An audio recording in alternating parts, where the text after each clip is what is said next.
this land is here for you and me.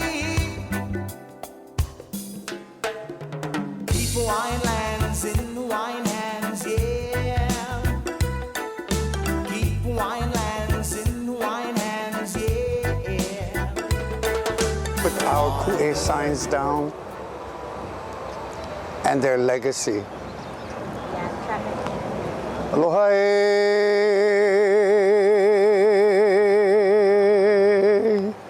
Aloha.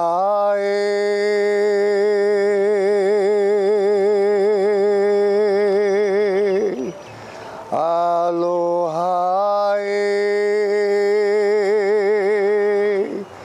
E kalahui e kalahui e haawi ke aku I ka mai ena e ho'o mana'o I ka mole o nā kupuna a e pili e na lokahi puana ia mai puana ia mai puana ia mai e kalahui e kalahui e haawi ke aku I ka mai ena e ho'o mana'o I ka mole o nā kupuna a e pili e na lokahi puana ia mai puana ia mai puana ia mai e kalahui e kalahui e haawi ke aku I ka mai ena e ho'o mana'o I ka mole o nā kupuna a e pili e na lokahi puana ia mai puana ia mai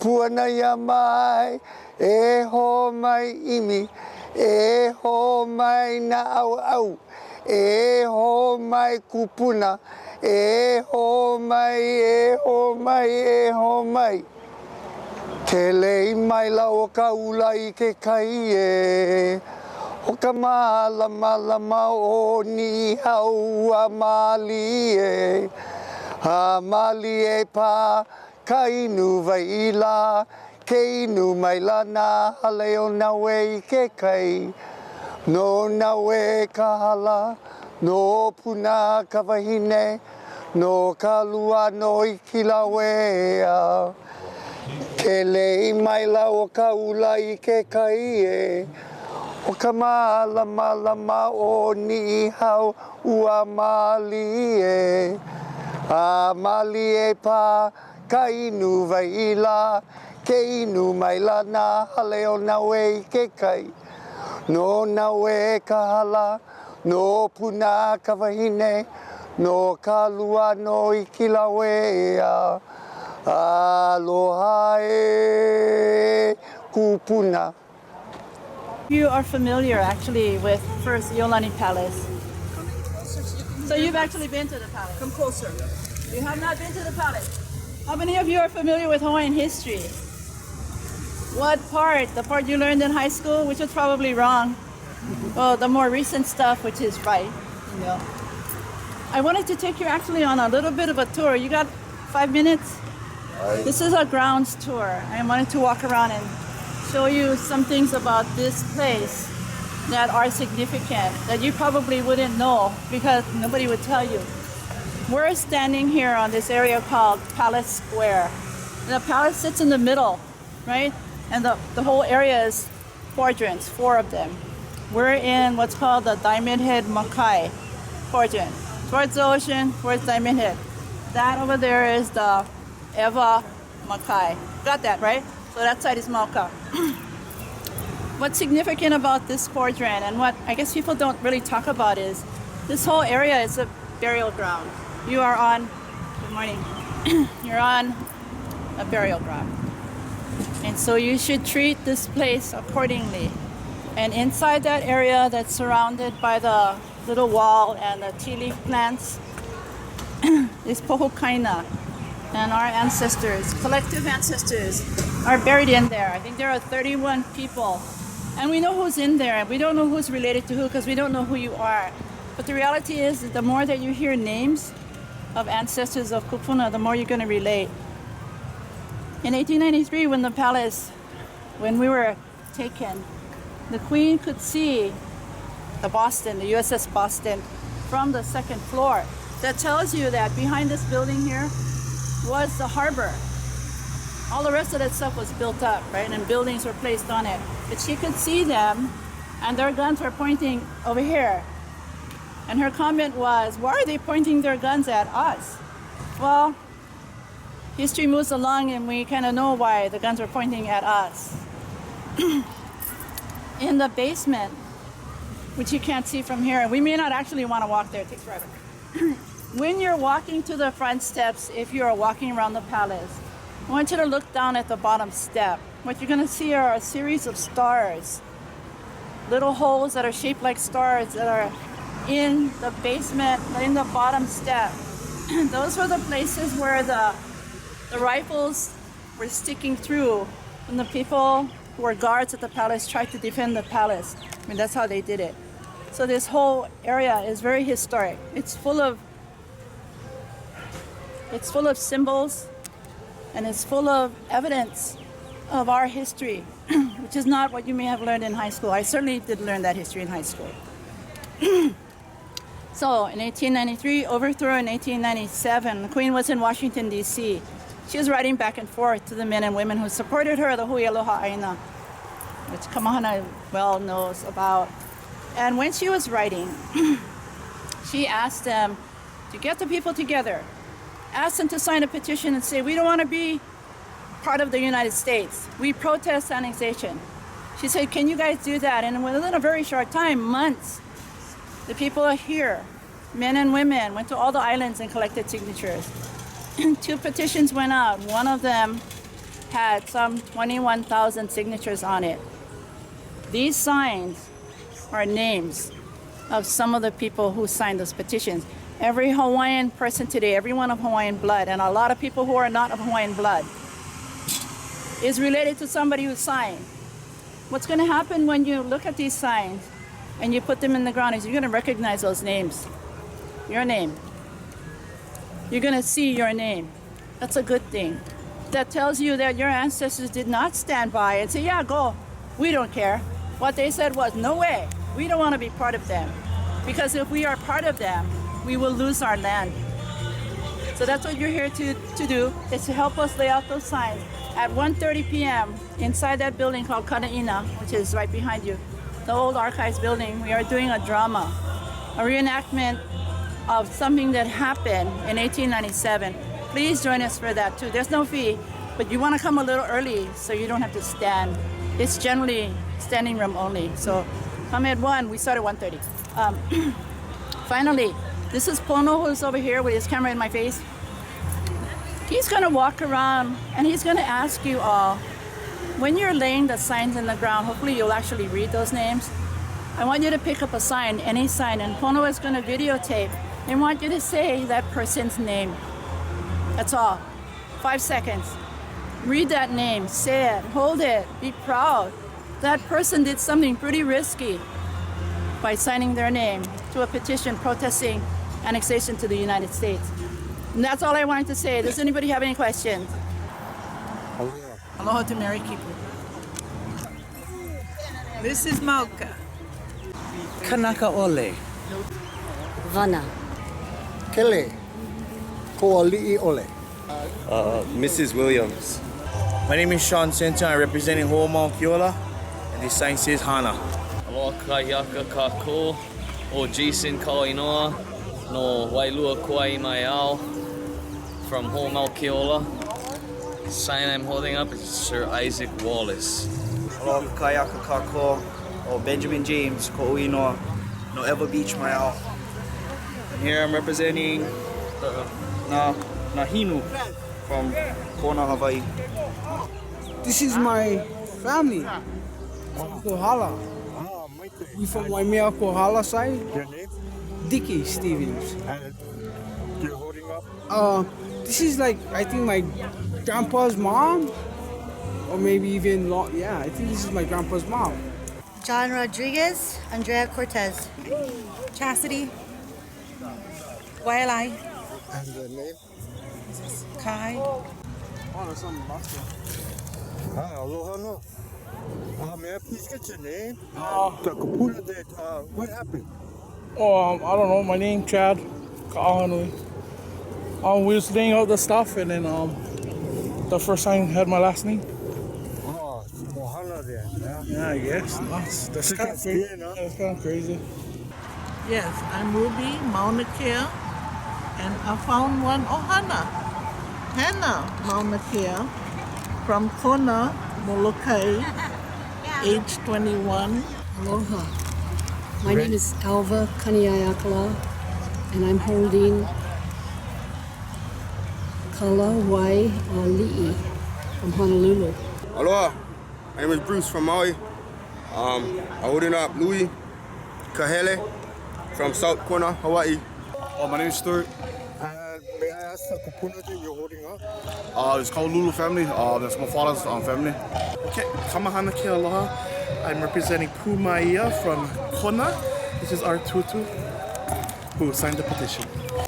My name is Momilani Wagner. This is Frank Te'o. Casey Huli'e and Kanaka Ole.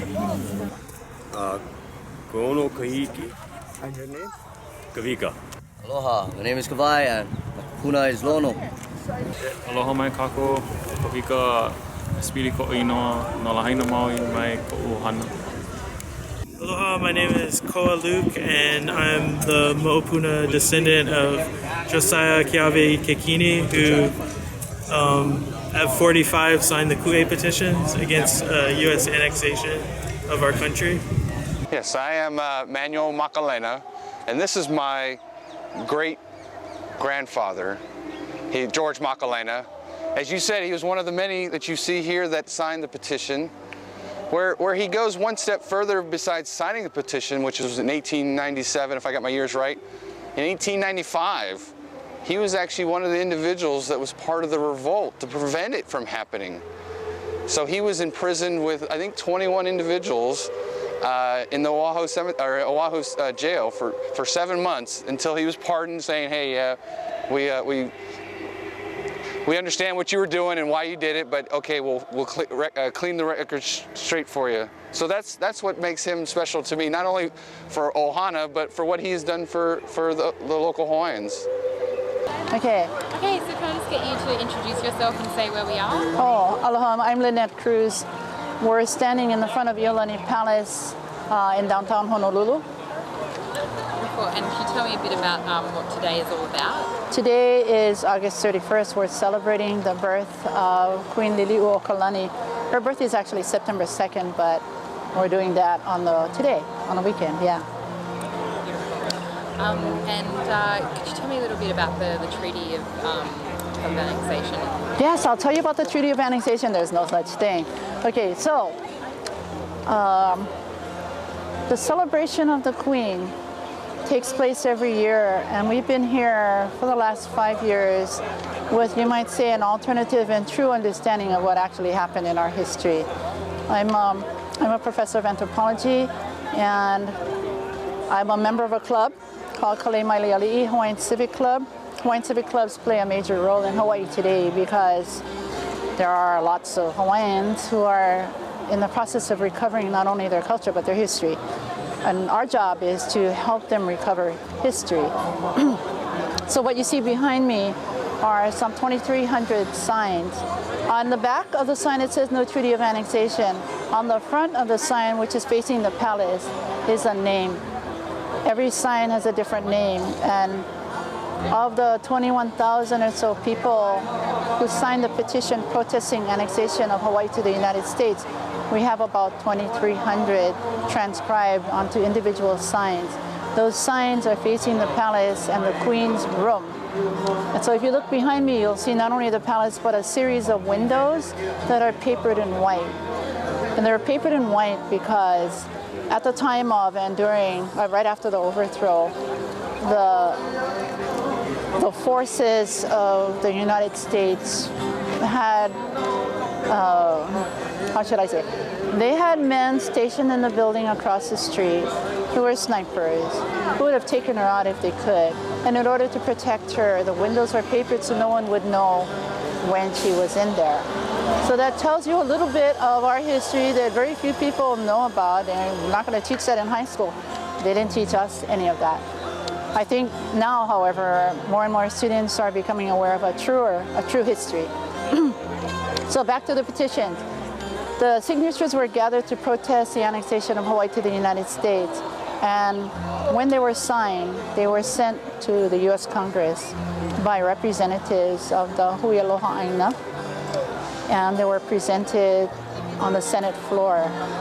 And as a result of those petitions being presented, the Senate decided that if the people of Hawaii did not want to be annexed to the United States, then they can't annex Hawaii. So the Treaty of Annexation failed.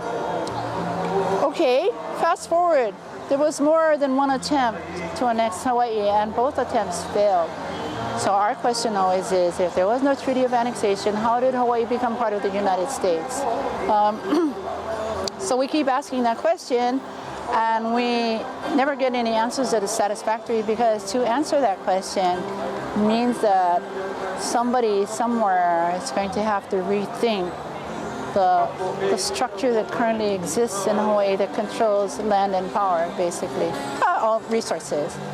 So much as I love all these guys who are here, and I'm happy to have these celebrations, even though they may know some of the history, they ignore it. It is not to their advantage to own their own history, but it is to our advantage to live in a place where truth reigns.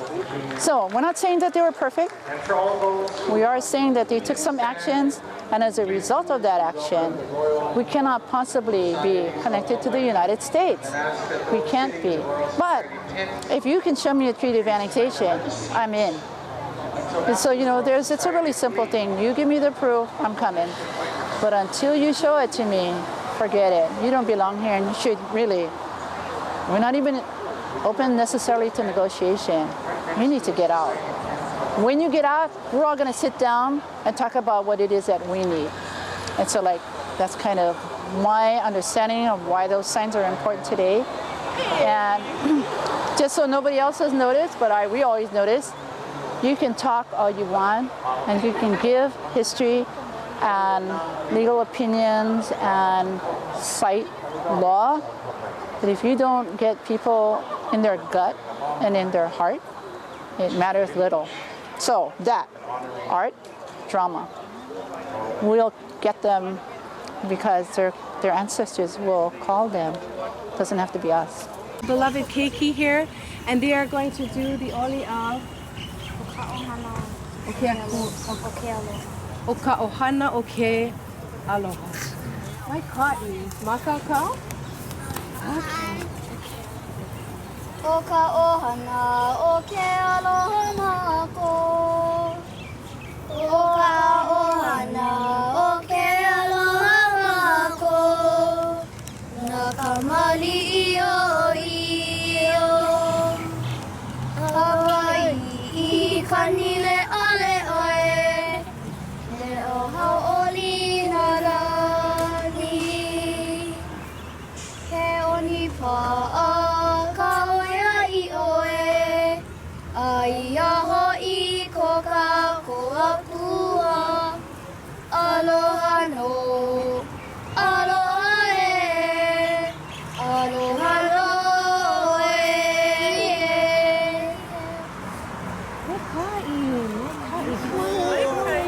Yay, pa'ipailima, yay! Okay, Melly, your turn. Close with is a beautiful oli by from Kumu, Keolale, and it's an oli that asks for wisdom and guidance, which is what we all need every day. E iue kuai manue ke alua kune ka pulia kalau ulia kalania ulia namuya naue ka ne luna ka ne ilalo ka gao ga ema kuma kani hai kalani he kili ka ikalani ga wila nui ma ke ikalani pa ne ikalani ula ke gana ho mai kaluea ka ike kamana ia e ka honua la o hala wali o ka hiwai hoi ka huolelo eli ka umai Mama Wanoa. And just kupuna, beloved kupuna who are here with us today, we are grateful to see your names and to witness for you and to be a voice together for all of our beloved people in Hawaii. Mahalo for everyone being here today, and it is always a privilege to celebrate Lili'u's birthday. Mama Wanoa. Mahalo. Talk to me, my brother, love one another. It's plain to see, this land is here for you and me. Keep wine lands in wine hands, yeah. Wine lands in wine hands, yeah. On the road we go, far from life we stroll. It's a